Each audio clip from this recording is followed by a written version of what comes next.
ಆ ಮನೆ ಮಗನ ರೀತಿಯಲ್ಲಿ ತಾವೆಲ್ಲರೂ ರಾಜಕೀಯವಾಗಿ ಅವರಿಗೆ ಅತಿ ಎತ್ತರಕ್ಕೆ ಬೆಳೆಸಿರ್ತಕ್ಕಂಥದ್ದಷ್ಟೇ ಅಲ್ಲ, ಹೃದಯದಲ್ಲಿ ಇವತ್ತು ನಮ್ಮ ಮಂಡ್ಯ ಜಿಲ್ಲೆಯ ಜನತೆ ಒಂದು ಸ್ಥಾನವನ್ನು ಕೊಟ್ಟು ಇವತ್ತೇನಾದ್ರೂ ಶ್ರೀ ನರೇಂದ್ರ ಮೋದಿಜಿಯವರ ಸಂಪುಟದಲ್ಲಿ ಕೇಂದ್ರದಲ್ಲಿ ಸಚಿವರಾಗಿ ಕೆಲಸವನ್ನ ನಿರ್ವಹಣೆ ಮಾಡ್ತಾ ಇದ್ದಾರೆ ಅಂತಕ್ಕಂಥದ್ದಾದ್ರೆ ಅದಕ್ಕೆ ಮೂಲ ಕಾರಣ ಇಲ್ಲಿ ಸೇರಿರ್ತಕ್ಕಂಥ ಬಹುತೇಕ KR ನಗರ ಭಾಗದಿಂದ ಮಿರ್ಲೆ ಇರ್ಬೋದು, ಸಾಲಿಗ್ರಾಮ ಇರ್ಬೋದು, ಈ ರೀತಿ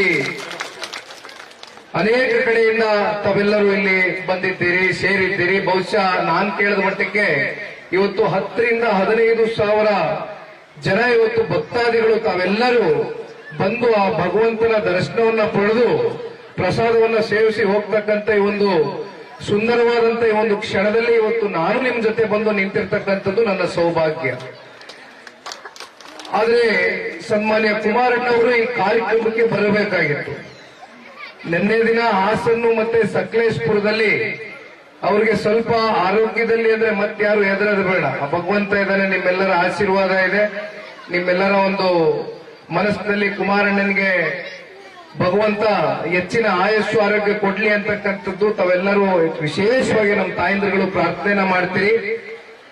ಆದ್ರೆ ಅವ್ರಿಗೆ ಸಣ್ಣ ಪುಟ್ಟ ದೆಹಲಿಯಲ್ಲಿ ಇತ್ತೀಚೆಗೆ ತಾನೇ ಚಳಿಗಾಲದಲ್ಲಿ ಒಂದು ಸ್ವಲ್ಪ ಕೆಮ್ಮು ಮತ್ತೆ ನೆಗಡಿ ಜ್ವರ ಆಗಿದೆ, ಹಾಗಾಗಿ ಬೇರೆ ಏನು ಗಾಬರಿ ಪಡ್ತಕ್ಕಂಥದ್ದೇನಿಲ್ಲ.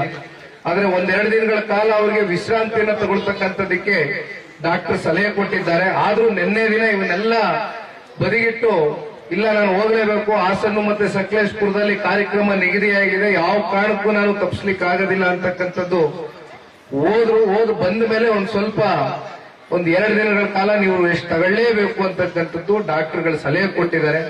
ಹಾಗಾಗಿ ಅವರು ಬರ್ಲಿಕ್ಕಾಗಿಲ್ಲ. ಇಲ್ಲ ಅಂದಿದ್ರೆ ಬಹುಶಃ ಇನ್ನೇನು ಒಂದು ಗಂಟೆ, ಇನ್ನೇನು ಒಂದು 3:15-3:15 ಗಂಟೆಗೆ ನಿರ್ಮಲಾನಂದ ಶ್ರೀಗಳು ಆಗಮಿಸ್ತಾ ಇದ್ದಾರೆ.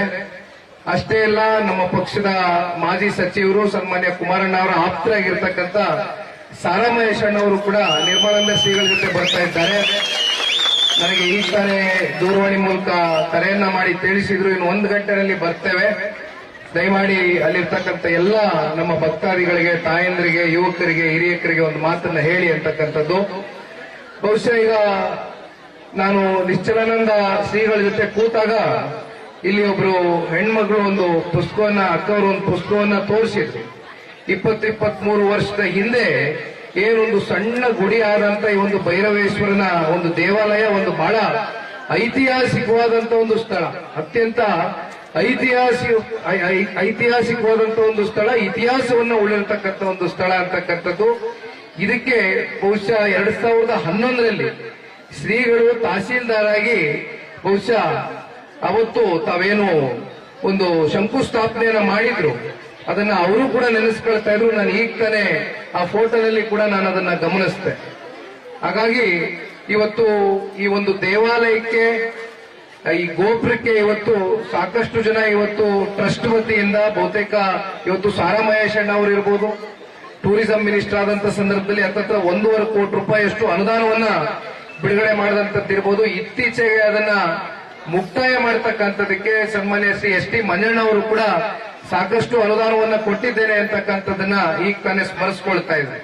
ಹಾಗಾಗಿ ಒಂದು ಒಳ್ಳೆ ಕೆಲಸ ಆಗ್ಬೇಕು ಅಂತಕ್ಕಂಥದ್ದಾದ್ರೆ ಇದು ಭಗವಂತ ಯಾವ್ದೋ ಒಂದು ರೂಪದಲ್ಲಿ, ಯಾವುದೋ ರೂಪದಲ್ಲಿ ಕೆಲಸ ಮಾಡಿಸ್ತಾನೆ ಅಂತಕ್ಕಂಥದ್ದನ್ನ ನಾವೆಲ್ಲರೂ ಅನ್ಕೊಳ್ಬೇಕಾಗ್ತದೆ. ಹಾಗಾಗಿ ಸಾಕಷ್ಟು ಜನ ಇವತ್ತು ಭಕ್ತಾದಿಗಳು, ಇವತ್ತು ಟ್ರಸ್ಟ್ ಮೂಲಕ ತುಂಬಾ ಜನ ದಾನಿಗಳು ಇವತ್ತು ಈ ದೇವಸ್ಥಾನದ ಒಂದು ಈ ಗುಡಿಯನ್ನ ಈ ಮಟ್ಟಕ್ಕೆ ಇವತ್ತು ಪ್ರತಿಷ್ಠಾಪನೆ ಮಾಡತಕ್ಕಂಥದಕ್ಕೆ ತಮ್ಮೆಲ್ಲರ ಸಹಕಾರ ಕೊಟ್ಟಿದ್ದೀರಿ.